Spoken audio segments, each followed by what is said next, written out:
get more insight now on the U.S. Canada trade war. We're joined now live by former Canadian diplomat and fellow at the Canadian Global Affairs Institute, Colin Robertson. Colin, good morning. Let's start with how difficult it is to negotiate with a U.S. president who changes his mind multiple times in the same day, depending on who he's getting advice from and what kinds of conversations he's having.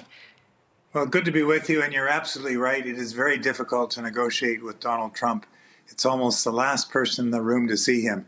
If it's Peter Navarro, his trade advisor, we're in trouble. If it's Howard Lutnick, his Commerce Secretary, then it's better for us. So we can hope that the talks tomorrow with the Premier and Dominic LeBlanc and Howard Lutnick go well. But ultimately, it is up to Donald Trump, and he is capricious and unreliable. And that's a problem for us, and it's a problem for the rest of the world. He's also imposed these tariffs on the Europeans, who are also responding in kind. Colin, I know you have a lot of experience when it comes to trade negotiations, but I'm wondering if you can share, have you ever seen anything like this before, where it seems like things are changing on a day-to-day basis and we see, tariffs imposed and then walked back in a matter of hours? Courtney, no, but the last time he was president, it was difficult. It's even more difficult this time. It's as if he's without any... There's no restraints on him. Last time there were more adults in the room around him. This time it's basically those who are his supporters, and nobody seems to have any kind of restraint on the president, which makes it very difficult for Canada, for Mexico, for the Europeans, for any country to negotiate with the United States. Colin, I know you were part of the teams that negotiated the original deal with the Americans and then the NAFTA deal in 93, 94. For USMCA, you weren't on the negotiating teams, but you said it was a good enough deal at the time and Canada should accept it. At the time, Donald Trump said it was the best deal he'd ever seen. So what kind of progress are you hoping is made tomorrow when the Premier and Dominic LeBlanc go to Washington and sit down with the Commerce Secretary? Well, it's hard to be optimistic given where Donald Trump is. And Donald Trump, we know, loves tariffs, he said repeatedly. But he also pays close attention to the markets, and the markets have taken a real hit.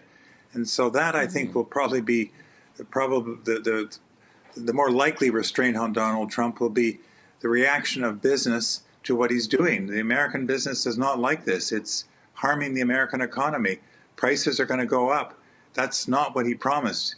He put these tariffs on us in part because he wanted to collect from us and Mexico and China, his three biggest trading partners, the funds he wants to use for his tax cut, his huge tax cut. But I don't think that's going to work. And I think that this may force a rethink on his part. But again, he is capricious and unreliable. And I think the next 3+ years that he's in power are going to be as difficult as the first month has. But we have to talk, and being down there is exactly right. I think the Premier's actually been pretty tone perfect the way he's dealt with this whole crisis, from the commercials that Ontario has done to his appearances on both Fox Network and other networks, as well as the sort of mainstream media. I think he's handled things pretty well. Going down with the premiers to meet with his governor counterparts, all this will ultimately pay off. But for now, we're in a difficult situation. Yeah, we really are. And we know so many people on edge as a result of this. But really interesting to see what comes of those talks tomorrow when Premier Ford heads to Washington. Colin Robertson, thank you so much. We certainly appreciate your take on all this morning. Thank you. Thank you.